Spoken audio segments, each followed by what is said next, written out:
Good morning everyone. BSTC first year paper है आपका सूचना संप्रेषण और तकनीकी। मैं आपको पढ़ा रही थी कंप्यूटर से अनुदेशन के लाभ। कल मैंने आपको पढ़ाया था। आज मैं आपको पढ़ाऊंगी कंप्यूटर से अनुदेशन की सीमाएं। किस कंप्यूटर से अनुदेशन की क्या क्या सीमाएं या कंप्यूटर से अनुदेशन की हम ये कह सकते हैं कुछ हानियाँ भी हो बता सकते हैं। तो कंप्यूटर से अनुदेशन क्या होता है और किस तरीके से? कंप्यूटर से अनुदेशन एक नवीनतम आधुनिक विधि है जिसके माध्यम से हम उपकरणों के माध्यम से बालक को शिक्षा ग्रहण कराते हैं। अगर अध्यापक नहीं भी है तो भी बालक कंप्यूटर के माध्यम से शिक्षा ग्रहण कर सकता है, लेकिन उस विषय को समझाने के लिए भी अध्यापक की ज़रूरत होती है, आवश्यकता होती है। इसलिए हम ये नहीं कह सकते हैं कि बिना अध्यापक के हम कंप्यूटर शिक्षण का अध्ययन कर सकते हैं, लेकिन उसमें बहुत हमें अधिक टाइम लगेगा, क्योंकि जब हमें चीज़ें समझ में नहीं आएगी तो हम क्या करेंगे, उसको या तो छोड़ देते हैं या फिर हम उसमें गलत चीज़ें भी निकलती जाती है तो हमें उस चीज़ को समझ में नहीं आती। तो उसी कारण से वहाँ पर भी अध्यापक की आवश्यकता होती है। तो इसकी सीमाओं में पहले लेंगे हम, यह अत्यंत खर्चीली पद्धति है। यह अत्यंत खर्चीली पद्धति है। अत्यंत खर्चीली पद्धति क्यों है? क्योंकि ऑब्वियस बात है, तकनीकी का प्रयोग हो रहा है, कंप्यूटर का प्रयोग हो रहा है, नई नई टेक्नोलॉजी आ रही है। हम जितने नए डिवाइस लेंगे उतने ही नए डिवाइसों में अलग अलग हम ये कह सकते हैं प्रोग्राम आते हैं, तो उन के कारण उसका क्या होता है, हमें उतना ही ज़्यादा पेमेंट देना पड़ता है। तो इस कारण से ये क्या है, एक अत्यंत खर्चीली पद्धति है। सेकेंड पॉइंट है, इस विधि द्वारा सभी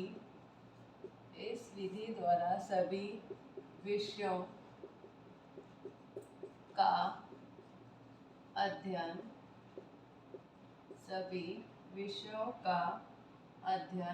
नहीं किया जा सकता है। सभी विषयों का अध्ययन क्यों नहीं किया जा सकता है? क्योंकि हम सारी चीज़ें कंप्यूटर से सीखे ऐसा ज़रूरी नहीं है। क्या हम नर्सरी के बच्चे को कंप्यूटर के माध्यम से ए फॉर एप्पल लिखना सिखा सकते हैं? नहीं सिखा सकते हैं। कलम पकड़ना सिखा सकते हैं? नहीं सिखा सकते हैं। तो इसी कारण से कहा गया है कि इस विधि से हम सभी विषयों का अध्ययन नहीं किया जा सकता है, या सभी विषयों का अध्ययन हम कोई अध्यापक भी सभी विषयों का अध्ययन कंप्यूटर के माध्यम से नहीं करा सकता है। थर्ड पॉइंट है, इसमें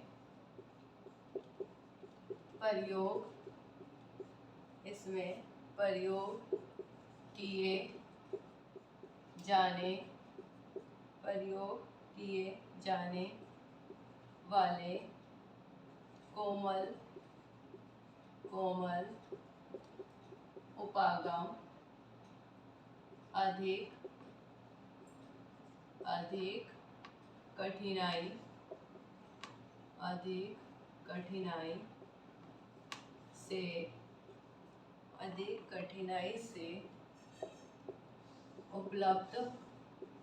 अधिक कठिनाई से उपलब्ध होते हैं। क्योंकि सारे ही जो उपागम होंगे, जो हम जिनका प्रयोग करते हैं, वो हमें आसानी से उपलब्ध नहीं हो सकते हैं। इसलिए ही कहा गया है कि अगर हम इसका अध्ययन करते हैं तो इसके जितने भी उपागम हैं वो क्या होंगे, अधिक कठिनाई से हमें उपलब्ध होंगे। जब अधिक कठिनाई से उपलब्ध होंगे तो हम आसानी से अध्ययन करा सकते हैं, क्या अध्यापक बालकों को नहीं करा सकते हैं। फोर्थ पॉइंट है, यह छात्रों में सामाजिकता के विकास में बाधक है। किसमें बाधक है? सामाजिकता के विकास में बाधक है, क्योंकि छात्र एक दूसरे से समूह में बैठ के बात नहीं करेंगे, समूह में एक दूसरे का सहयोग करते हुए कार्य नहीं करेंगे, तो क्या वो सामाजिक व्यवहार सीख सकते हैं? नहीं सीख सकते। वो पर्टिकुलर अकेला अगर इस चीज़ को इसी आधार पे शिक्षण कार्य करेंगे तो वो इन चीज़ों को नहीं सीखेंगे। परस्पर की भावना है, या एक दूसरे के सहयोग की भावना है, या एक दूसरे के साथ देने की भावना है, ये जितनी भी चीज़ें हैं, समूह में रहकर काम करने की बात है, तो ये चीज़ें हम कंप्यूटर अनुदेशन के माध्यम से अगर शिक्षा ग्रहण कराएंगे तो बालक इन सामाजिक व्यवहार को नहीं सीखेंगे। इसलिए सामाजिक विकास के में बाधक है। फिफ्थ पॉइंट है अधिक समय तक कंप्यूटर अधिक समय तक कंप्यूटर का प्रयोग करने से छात्रों के स्वास्थ्य पर बुरा प्रभाव पड़ता है। क्या पड़ता है कि अधिक समय तक हम कंप्यूटर का प्रयोग करते हैं तो उससे ऊपर छात्रों के स्वास्थ्य पर बुरा प्रभाव पड़ता है। आँखों पे प्रभाव पड़ता है, आँखों पे हम चश्मे आ जाते हैं, बरोबर दिख नहीं पाता है। हम कई टाइम तक अगर मोबाइल या कंप्यूटर या टैबलेट देखते रहते हैं, उससे हमें और भी कई सारी परेशानियाँ होती हैं। तो स्वास्थ्य पे भी बुरा प्रभाव पड़ता है कंप्यूटर से अनुदेशन से ज़्यादा उपयोग करने से। हम ये कह सकते हैं अगर हम अधिक उपयोग कर रहे हैं तो उससे उसका क्या पड़ेगा, प्रभाव खराब होगा। सिक्स पॉइंट है यह विधि छात्रों को एकांतवासी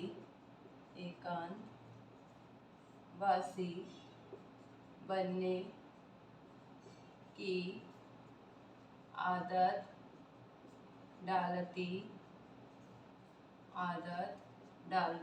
है। क्या डालती है? एकांतवासी। जैसे मैंने भी कहा था कि छात्र सहयोग की भावना नहीं सीखेंगे, क्योंकि जब वो एक दूसरे के साथ समूह में बैठ के किसी कार्य को नहीं कर रहे हैं तो वो क्या सहयोग की भावना सीखेंगे? नहीं सीखेंगे। इसलिए ये जो विधि है वो बालक को क्या बनाती है? एकांतवासी बनाती है। हम आजकल देखते हैं बालक समूह में या बाहर आउटडोर खेलने की बजाय घर अंदर बैठ के मोबाइल में या उसके ऊपर गेम खेलते रहते हैं। तो जब बाहर बालक निकलेगा नहीं, एक दूसरे से मिलेगा नहीं, बालकों से दूसरों से मिलेगा नहीं, तब तक क्या वो व्यवहारिक ज्ञान ले सकता है? नहीं ले सकता है। सेवंथ पॉइंट है विद्युत के अभाव में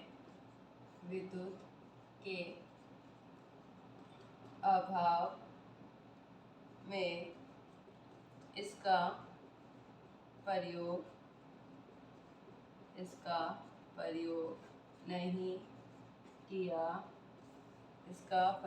नहीं किया जा सकता है।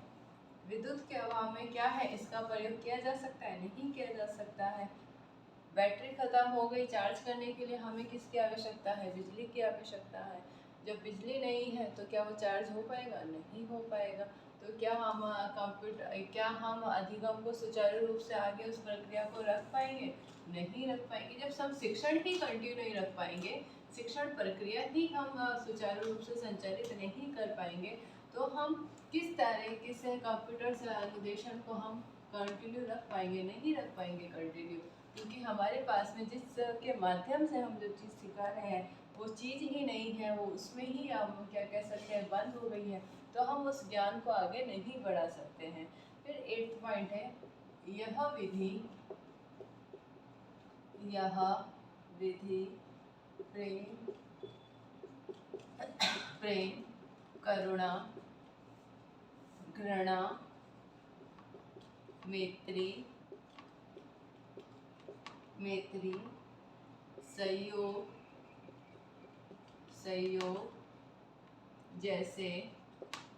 सहयोग जैसे भावनात्मक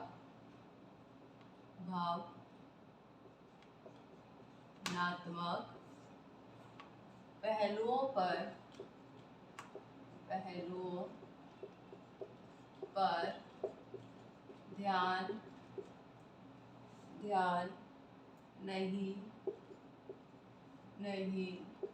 देती है। 9th पॉइंट है कंप्यूटर कंप्यूटर को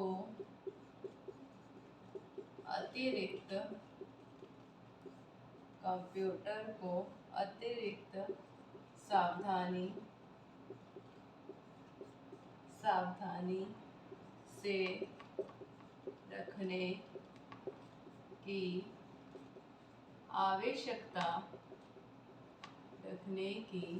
आवश्यकता पड़ती है,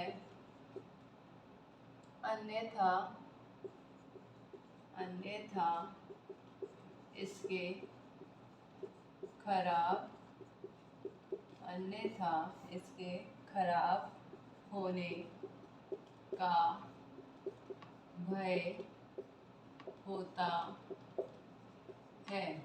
और लास्ट 10th पॉइंट है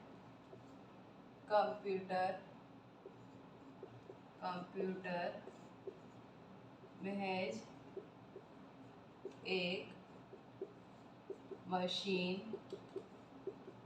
है। कंप्यूटर महज एक मशीन है।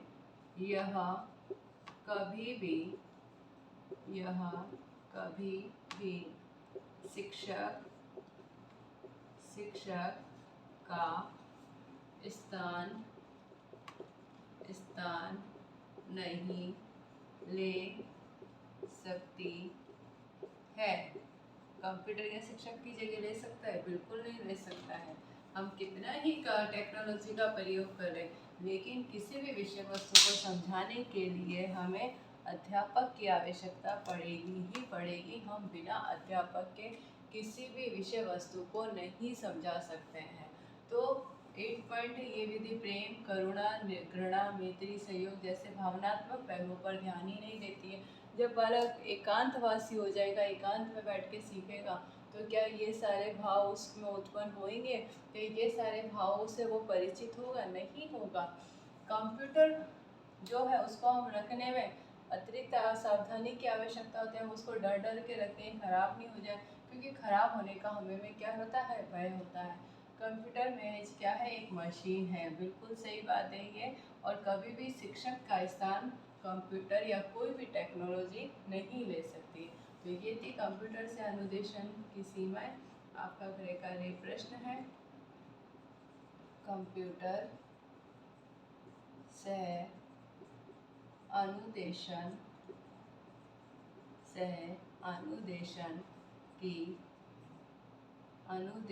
की सीमाओं का वर्णन कीजिए। यह आपका घर कार्य प्रश्न है। घर पे रहिए, सुरक्षित रहिए। जब भी घर से बाहर जाए मास्क लगा के जाए और सोशल डिस्टेंसिंग का पालन करें। Thank you.